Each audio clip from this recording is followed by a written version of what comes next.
Today we'll be reading The Lion King. The animals came from far and near across the dusty African plain. They came on padding paws and pounding hooves and flapping wings. Each beast, from the tiniest ant to the largest elephant, made its way to Pride Rock. For that was the home of the Lion King, and this was a special day in the Pride Lands. Today Simba, the firstborn cub of King Mufasa and Queen Sarabi, would join the great circle of life. The animals took their places and bowed to King Mufasa. Then Rafiki, the wise baboon, stood at the edge of Pride Rock and held up the little cub for all to see. A great cry arose from all the animals. The elephants trumpeted, the zebras whinnied, and the birds sang for joy at sight of Simba, the future Lion King. But one animal did not join in the joyous ceremony. Scar, the king's jealous brother, stayed in his den.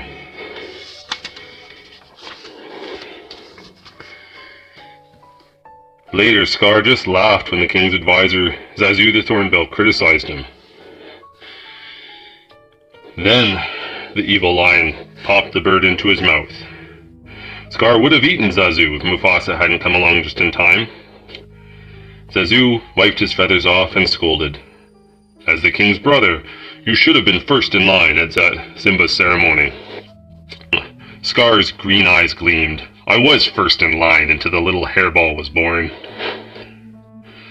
That hairball is my son, and your future king, Mufasa growled. Scar slinked away. Don't turn your back on me, Mufasa warned. Scar looked back over his shoulder. His eyes narrowed. Perhaps you shouldn't turn your back on me.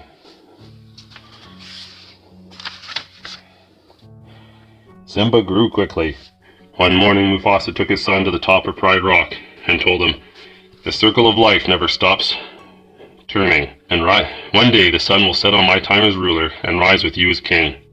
Then everything the light touches will be yours. But what about that shadowy place, Simba asked. Mufasa declared, you must never go there. Suddenly, Zazu swooped down and squawked, hyenas in the Pride Lands. Mufasa frowned. Zazu takes Simba home. Aw, Dad, can't I come? Simba whined. Mufasa shook his mighty mane. Fighting savage hyenas was no job for a cub.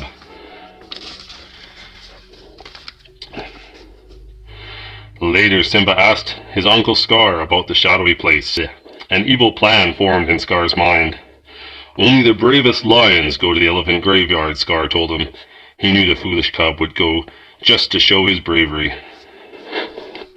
Scar was right. Simba couldn't wait to go to the elephant's graveyard with his best friend, Nala. But how could they go with Zazu watching every move they made? We've got to ditch the dodo, Simba whispered. Nala giggled and agreed. Soon the two friends found a way to escape their feathered babysitter. Before long, the young lions had reached the dark, mysterious place beyond the borders of the Pride Lands. Giant bones poked out of the ground. It's kind of scary, Nala whispered. Let's check it out, Simba said. I laugh in the face of the danger. Ha ha ha! Hee hee hee! Crackled the three mean hyenas. Shenzi, Banzai, and Ed. Look, boys, a king fit for a meal, Shenzi snickered. The cubs ran, but soon found themselves cornered. Simba stepped bravely in front of Nala and tried to roar. Rrr, rrr, rrr. The hyenas laughed and jeered. Simba opened his mouth to try again. This time the elephant bones rattled with a thunderous roar.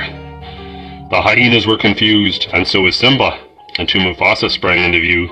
The mighty lion chased away the hyenas. Zazu had seen the cubs in trouble and flown for help. Mufasa told Zazu to take Nala home. Then he scolded Simba for disobeying him.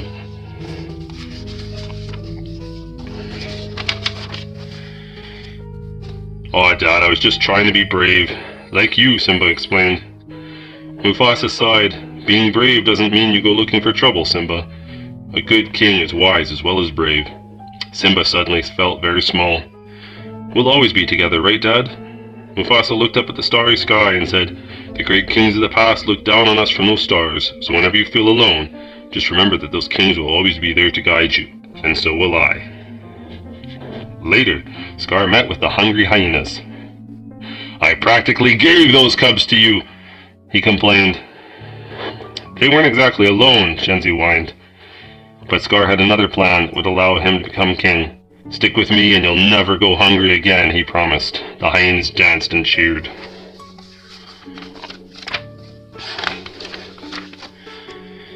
The next morning, Scar took Simba to the bottom of a rocky canyon. "Now wait here," he ordered. "Your father has a big surprise for you." "Will I like the surprise?" Simba asked. Scar smiled slyly. "Oh, it's to die for," he said as he walked away. Then he gave a signal to the hyenas waiting on the canyon ridge. The hyenas knew what to do. They chased a huge herd of wildebeests down the canyon. Simba felt the earth shake. He heard the clattering of thousands of hooves. Then he saw the wildebeests heading straight for him. Simba managed to climb a dead tree and cling to a branch. "Help!" he shouted. Help was on its way, for Scar had found his brother. "Mufasa! Simba's trapped in a stampede!" Scar cried. Just as Scar had planned, Mufasa rushed to Simba's rescue. He lifted his son to safety, but then fell under the rushing tide of hooves. "Dad!" Simba shouted. He couldn't see anything through the huge dust cloud. Mufasa tried to pull himself up the steep rocks. From above, Scar watched his brother struggle. "Help me, brother, help me," Mufasa pleaded. Scar reached for Mufasa's paws. He pulled his brother close and whispered, "Long live the king." Scar let go and watched Mufasa tumble down the steep slope. That's because Scar had the high ground. I learned that lesson once. That's another story. When the stampede was over, Simba found his father lying lifeless in the dust. "No!" Simba wailed. Scar came to the sobbing cub's side. "What have you done?" he accused. "There were wildebeests everywhere. He tried to save me. It was an accident," Simba said in a rush. "I didn't mean to." "Of course not, but if it weren't for you, he'd still be alive. What will your mother think?" Scar demanded. Simba looked stricken. "What should I do?" "Run away," Scar advised. "Run away and never come back." Scar watched Simba run. Then he sent the hyenas after him. The hyenas chased Simba to the border of the private lands. The cub dived into a thicket of thorns at the edge of a great desert. The hyenas looked at the sharp thorns, then at the desert. "The cub won't last a day out there," Shenzi declared. But she underestimated his power. Simba ran until he could run no more. The thirsty cub collapsed on the sand. Vultures circled him hungrily. But Timon the meerkat and his fat friend, Pumbaa the warthog, chased away the vultures. Simba woke up in their jungle home. "Where are you from?" Timon asked. Simba sighed. "It doesn't matter. I can't go back." "What did you do, kid?" Pumbaa wondered. "Something terrible," Simba replied. Timon shrugged. "Who cares? You've got to put the past behind you. Hakuna Matata." "What?" Simba asked. "Hakuna Matata," Timon repeated. "It means no worries. That's the motto we live by, and here's what we live on." Timon showed Simba a wiggly insect. Simba watched Pumbaa eat a grub. "Slimy but satisfying," the warthog said with a burp. Simba frowned, but he ate the big grub. Then the cub smiled and said, "Hakuna Matata."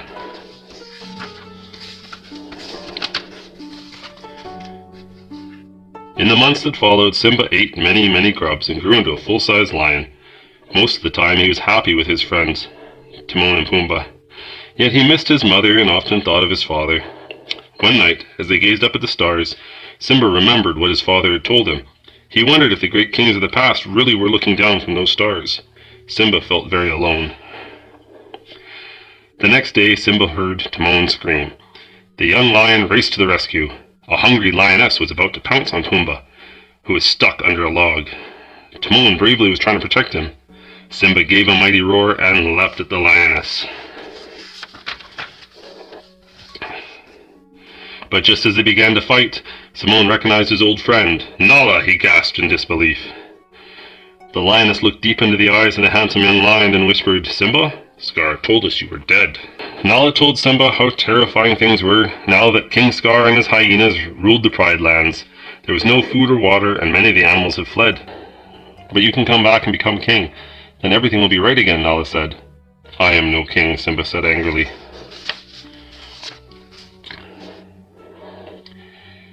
But that night, Rafiki the baboon came to Simba and promised to bring him to his father.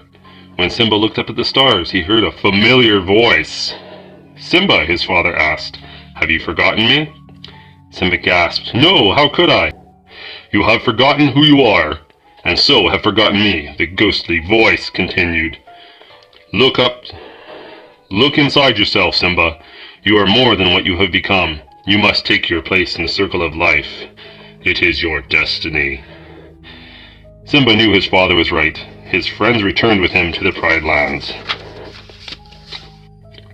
Back at Pride Rock, King Scar was angry with Sarabi for not finding food. Suddenly, Scar heard a great roar. He couldn't believe his eyes. "Mufasa, it can't be. You're dead." But Sarabi recognized her son. "Simba," she said softly. "I've come to take my place as king," Simba roared. But Scar would not back down easily.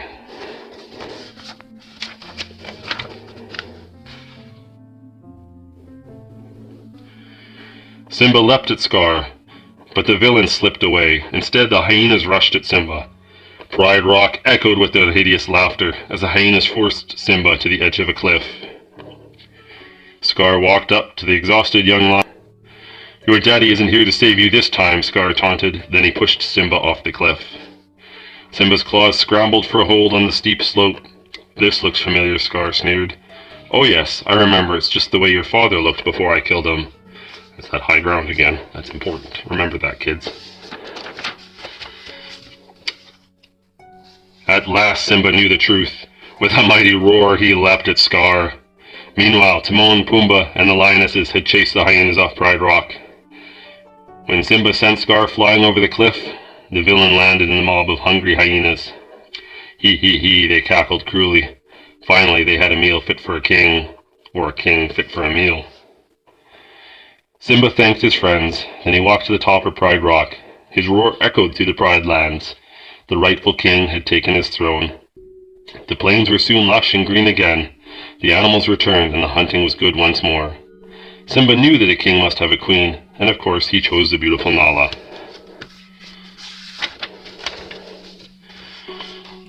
Before long, the animals again came from afar and near across the dusty African plain. This time they came to greet the firstborn cub of King Simba and Queen Nala. Wise old Rafiki stood at the edge of Pride Rock and held up the cub for all to see. The elephants trumpeted and the zebras whinnied for joy as the future Lion King joined the great circle of life.